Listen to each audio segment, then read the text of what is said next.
Welcome to Lesson 1 in the Communication Proficiency course. Lesson 1 of the Communication Proficiency course, and Lesson 1 is titled The Language of Leadership.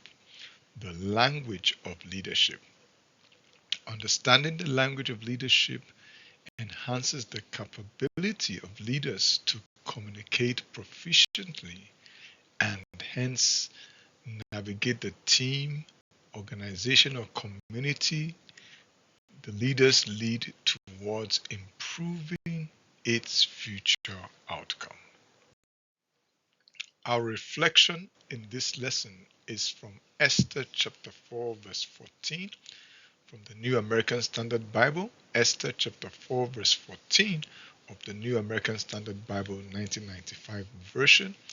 It reads, and I quote, "For if you remain silent at this time, relief and deliverance will arise for the Jews from another place, and you and your father's house will perish.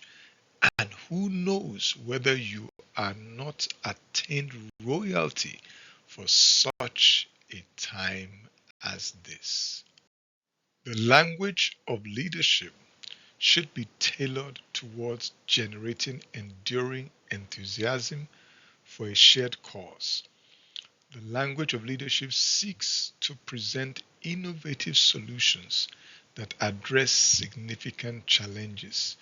It should also inspire shifts in the values and ideologies of followers, even if it demands sacrifice of personal interests along the line. For the language of leadership to yield maximum impact, certain factors need to be in place. These keys provide an enabling environment for effective leadership communication. Without these key enablers, the leader's vocabulary, the spoken language of leadership, risks being misconstrued. So in this section, we're going to look at these key enablers for effective leadership communication. The first key enabler we're going to be considering is articulating a clear and inspiring change idea. Leaders have to learn how to articulate a clear and inspiring change idea. A focal task that leaders have is to help people pursue a worthwhile, clear, and inspiring purpose. That's one of the critical roles that leaders are saddled with, to be able to help the people that follow them pursue a worthwhile, clear, and inspiring purpose. When leaders achieve this feat, they will begin to see their followers express authentic and enduring enthusiasm. I repeat again, when leaders begin to project clear and inspiring purpose, they will begin to see their followers express authentic and enduring enthusiasm. When the goal is plain and understandable by the team, wholesome interactions within the team geared towards making the dream work are initiated. So when people all understand what is the goal, what are we gunning for in this organization, within this community, when it is clearly understood, what happens is that there are interrelations and interactions within the community or team which will be geared towards ensuring that that goal is achieved. Another key enabler is adopting a clear-cut position. Leaders need to take a stand. True leadership is a matter of choice. It requires an internal conviction towards a position or an orientation towards the world, to pursue a vision and to recruit others to do likewise. Denning 2007. For leaders to find their voice, they need to answer the question, who are you? Leaders find their voice when they discover their true identity. Like someone put, identity is the way leaders find their authority. Until leaders commit to a stance, they are not able to cross the Rubicon. The Rubicon where they affect meaningful change. So until leaders take a stand, they're not able to cross the Rubicon where they affect meaningful and lasting change. Commitment demands single-mindedness to a worthy cause. This task is the challenge of leadership, and it is not for the faint-hearted. So, a key enabler is adopting a clear-cut position, taking a stand. When leaders take a stand, their leadership will stand. Mastering the audience story is another key enabler for effective communication. To communicate effectively, leaders must commit to spending more time to know their audience than even on themselves and on what they're going to say. Many a times when people are preparing speeches to communicate to an audience or to students or whatever, the people who are coming, a lot of people spend more time on preparing the message, and focusing on it rather than beginning from the place of trying to know who the audience is. And that's very critical. That's a key enabler for effective communication. So to achieve this, leaders need to start from where the followers, the audience are, and not where they are. So to communicate effectively, to develop a strong leadership message, leaders need to find out where is my audience? Where are they at in their stage in life, and what are they processing? What are they going through? Find out what self-constructed walls have the audience built that are obstructing their view of the desired future. Leaders must resist the temptation of succumbing to what psychologists call fundamental attribution error. This is the tendency to assign reasons for the behavior of others based on their personality or dispositions rather than on circumstances that they may be surrounding the situation they have found themselves. So, I mean, to, to, to communicate effectively, it's important that leaders master the audience story. And they do that by not succumbing to what psychologists call fundamental attribution error. And this is the tendency to assign reasons for the behavior of others based on the followers' personality or based upon their dispositions rather than on the circumstances that these people may be surrounded with at that particular point in time. Leveraging the body language of leadership is also a key enabler for communicating effectively or developing a strong leadership language. What a leader models is louder than what they mention. Cousins and Boston 2017. Action, they say, speaks louder than words. Your body language must communicate that you are there for your audience.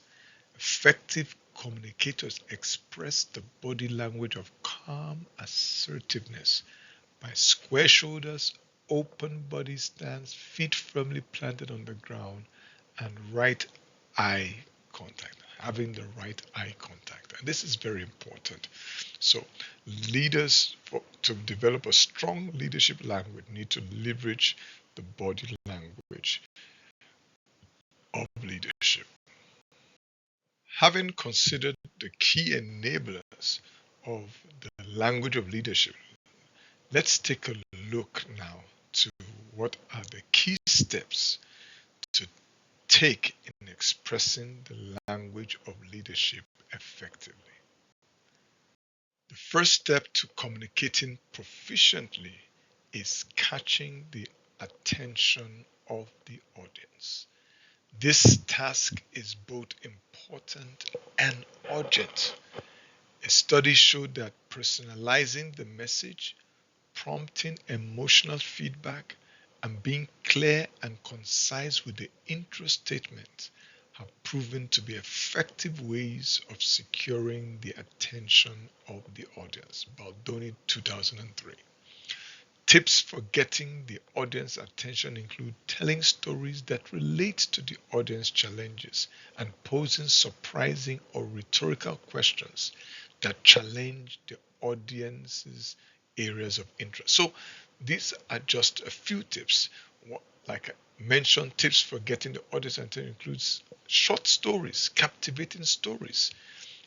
Jesus was known to share parables, which were stories that were trending then. So, trending stories, jokes, to catch the audience attention, pose, or even posing surprising rhetorical questions that can challenge the audience interests are important.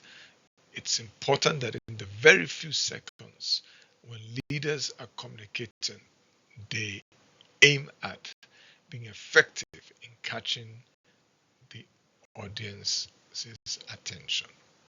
The next step in developing a strong leadership language is stimulating the desire for change. Stimulating the desire for change. Leadership is about influence. The aim of influence is to bring about change.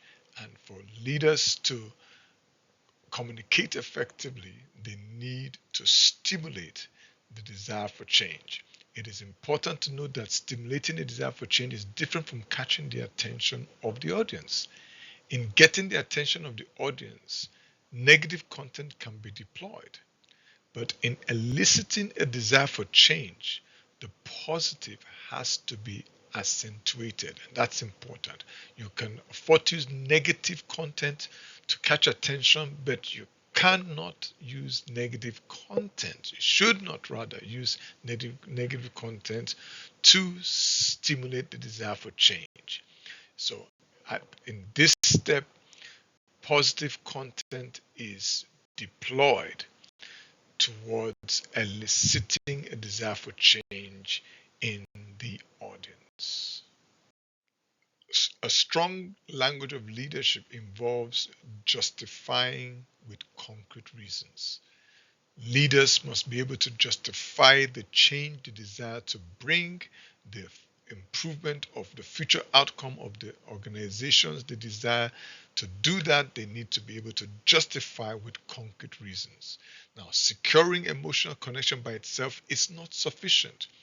It's important that leaders provide concrete reasons to help sustain their followers through this process or through this process, towards the process for change. So providing concrete reason helps sustain in followers, that is the audience, the desire for change. We must be able to produce concrete reason. It is not enough to provide compelling explanations. Knowing how and when to present them is critical.